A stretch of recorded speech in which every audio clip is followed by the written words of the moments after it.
Welcome Chess Club to the next installment of our video chess lessons. I hope you've enjoyed learning how all the chess pieces move. And now we're going to talk about how to play a game with all of the chess pieces, a full game. Generally speaking, a chess game is broken into three parts: a beginning, a middle, and an end. The beginning of a chess game is called the opening, and we'll talk in a minute about how that is. The middle of the chess game is called, not surprisingly, the middle game. And the end of a chess game is called the end game. And there are lots of different ways that you can explore to move through the beginning of a chess game to the middle of the chess game to the end of a chess game. But before we begin, I want to tell you a story. I had a friend, a little friend, he's about 5 years old, and his mother asked him one day, "What instrument would you like to play?" And he said, "I would like to learn how to play the guitar." And she was a little bit surprised and puzzled by that. And she says, "Well, why do you want to learn how to play the guitar? We have a piano. Wouldn't you like to learn the piano?" And he said, "Oh, I already know how to play the piano." And she went, "Oh, really? You know how to play the piano? How do you play the piano?" And he said, "Well, you just hit a key and it makes a sound. And that's playing the piano." Well, we all know that's not really playing the piano. If that's all it took to play the piano, well, a cat walking across the piano keys is playing the piano. Or a monkey pounding on the keys is also playing the piano. And chess is like that. Just knowing how the pieces move is not how you play the game. You need to learn all the different kinds of combinations that you can create on the chessboard. Like, you go to a piano teacher to learn how to play songs on the piano, and there are lots of different songs, different things you can play. Some are loud, some are quiet, some are fun, some are marching. Same thing with the chessboard. Every time you come to the chessboard, it's like creating a new adventure, writing a new song, writing a new story. You playing one side, your opponent playing the other side, together create on the chessboard. There's a very famous artist. His name is Marcel Duchamp. And he said that not all artists play chess, but all chess players are artists, because every time they come to the board, they're creating something new. And I hope that you'll have fun learning these things as we progress through teaching you how to play the game of chess. Today, we're just going to start with how to start a chess game. And there are many ways to start a chess game. You have lots of options because you have all of these different pieces. You get to choose which ones you move. But there are a few guiding principles that all chess players think about when they're starting a game. All chess players, from beginners to advanced players to chess masters, they're all thinking about some guiding principles. And I'm going to talk to you about those today. We're going to break this up into two parts. I'm going to talk to you about the principles, and then in another video, I'm going to talk to you a little bit more about how to implement those in your game and to think about them.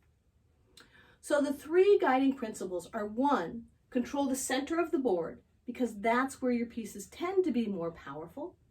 And that also gives them more mobility, meaning more opportunities to move, controlling more space on the board.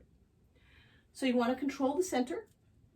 You want to get your minor pieces out. That means your knights and bishops, because they move very well on a crowded board. And at the beginning of the game, all the pieces are there and the board gets very crowded. You save your queen and your rooks for the end because they move really well on an open board. And then you want to get your king to safety. You want to castle your king, because anytime you're playing a chess game, you're actually doing two things. You're trying to attack the opponent's king and trap him in checkmate, but you also need to protect your king. That's very important at the very beginning of a chess game and throughout the middle game, that you keep your king well protected. So let's imagine how this goes. I told you at the very beginning that the beginning of a chess game is called the opening. And this is why it's called the opening. The beginning of a chess game, your pieces are blocked by the pawns. Black pawns on the 7th rank block the pieces on the 8th rank. White pawns on the 2nd rank block the pieces on the 1st rank. The only piece that can move right now is the knight, because this is a piece that jumps and doesn't move in a straight line. All the other pieces move in a straight line: the rooks, the bishops, and the queen. So when you start a chess game, you have to open up lines for those pieces to move. And you open those lines by moving a pawn. And that's why it's called the opening. The beginning of a chess game is called the opening because you open lines for your pieces. So oftentimes the first and best move is moving a center pawn. Moving the king's pawn to e4 is a move that generally wins most games. Just that simple, single, one move of a pawn. This move, Bobby Fischer, the great chess player, said was best by test. That's the best move. It attacks the center to control squares in the center, and it opens this diagonal for the bishop, and it opens this diagonal for the queen, which is very nice. It also controls two important squares. It attacks or controls this square, and it attacks and controls this square. When we say a piece or pawn controls a square, it means that if the opponent would move to that square, well, this pawn would take. So this pawn cannot move there. Now I'm just going to show you what white would like to do if black doesn't move. Of course, black wants to move.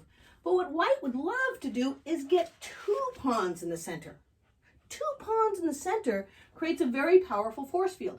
This pawn moving up allows this bishop out. So we have this line, and this pawn controls this square and this square.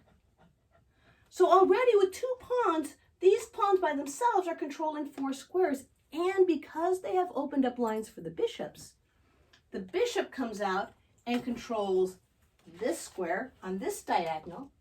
He does not control this square because if he moves there, that pawn would take. So that would be a bad move for the bishop. And this bishop out here controls here.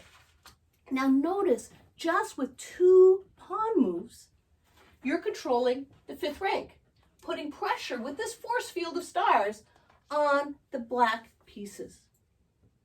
That's one of the reasons why you move center pawns. And I'll talk more about that in part 2 of this opening discussion. So you want to control the center, moving a center pawn, opening up lines for your bishops and your knights to get out. That's the first thing. You want to control the center of the board.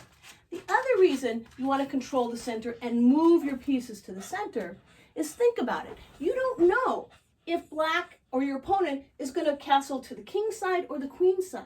So you need to be very nimble with your pieces. You need to be able to get your pieces to one side or the other side. They need to be able to move either direction. So you're planning on getting your pieces out onto the field, and you want to do that quickly. Some chess coaches say that the opening is a race to get your pieces out to control the battlefield, to control this field, the playing field on the chessboard.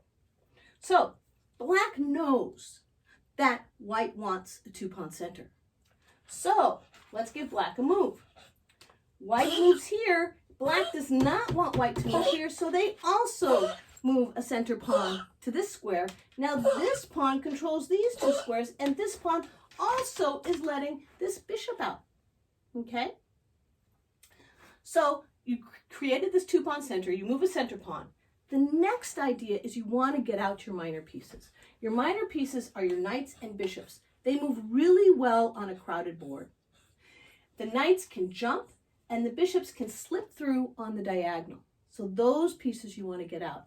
These are your warriors in the middle of the game and at the beginning of the game.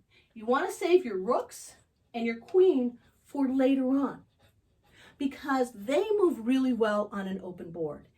And while you don't necessarily need knights and bishops to checkmate, you will need a rook or a queen, at least one, in order to checkmate. So you want to save them for later in the game. So you bring out your knights and bishops. Now notice that I have only made one pawn move. Before I start bringing out knights, this knight attacks here, this knight protects, and bishops. The reason you don't want to make too many pawn moves is because if you move too many pawns, they will continue to block your pieces. You want to get your pieces out ahead of your pawns. Two important reasons. Pawns cannot move backwards. So once you make a pawn move, you can't take it back. Whereas I might make this knight move and go, oh, I don't want the knight move there. I can move it back. So I move it out. These pieces are also much faster. So you want to move pieces, not pawns, at the beginning. Now I want to show you a picture. This is a book about knights and castles. And chess is often seen as kind of a battle. Now notice right here, these guys are waiting. And the infantry or the pawns are in front of the knights, just at the start of a chess game. But when the battle people advance, notice the knights come out in front and the pawns are behind. The knights race ahead. They lead the charge because they're faster and they're stronger than the pawns. And you do the same thing in a chess game. You want your pawns to back up your pieces as they advance to attack the enemy forces. So you move your knights and then bishops. Generally speaking, we move knights out before bishops. And there's a reason for that. You don't have to, by the way. Like I said, every chess game is different. This bishop wants to move out. And for example, this is a good square for the bishop, but not yet because it blocks the queen. This is a good square for the bishop, but not yet because it blocks the pawn. This is a good square for the bishop, and this is a good square for the bishop. But you have to make choices. So let's move the bishop out there. And black says, good, I'll do the same thing. Then we move out our knights. This is how it looks, and this is knights out. Notice how crowded it is, but how easily the knights and bishops moves. Whereas, for example, this rook can't move. It's blocked by the bishop. This rook can't move. It's one of the reasons we save them till the end. And the other reason that you need to get your knights and bishops out so your rooks can move when it comes down to it. So let's continue getting out our knights and bishops. Can this bishop get out yet? No, that requires another pawn move. So let's see, 1, 2, 3, 4, 1, 2, 3, 4. It's white's turn. White's going to move up a pawn so that this bishop can get out. Black moves up a pawn so that this bishop can get out. This bishop comes out. This bishop comes out. And now we're almost ready to castle our king. White is ready, and white says, great, I'm going to castle kingside. 1, 2, Scooby-Doo. Now this rook can start moving.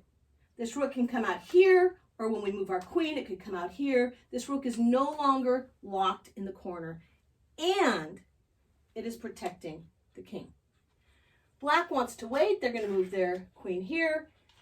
White moves their queen here. And again, I'm just making moves. You get to choose when you're experimenting with openings. You may move a little bit differently, but you still want to follow those principles of control the center, get your knights and bishops out, and castle, castle, castle, because it not only protects your king, but look at how this rook now can move. It activates the rooks. You want your rooks connected on the back rank. Black has decided they're going to castle queenside. 1, 2, Scooby-Doo, and there we have it. That is what an opening looks like. And when you are doing your opening, just remember, you want to move a center pawn, get out your knights and bishops, moving them towards the center of the board so that you get your players out on the field. You don't leave them in bed because they really want to play. And you get your king castled so that he can be safe for when now the middle game starts and you start to attack one another. Remember, you want to be attacking your opponent's king, but keeping your own king safe in his castle. These 3 pawns are the roof to his castle. The knight guards here, and the rook is a door. This rook protected by the other rook because they're nicely connected. So have fun experimenting with that. Try moving the king's pawn up 2 squares. Try moving the queen's pawn up 2 squares. Get out your knights and bishops. Maybe get them out in a different order. See how it feels. See how it looks to you. And have fun creating in the opening of your chess game.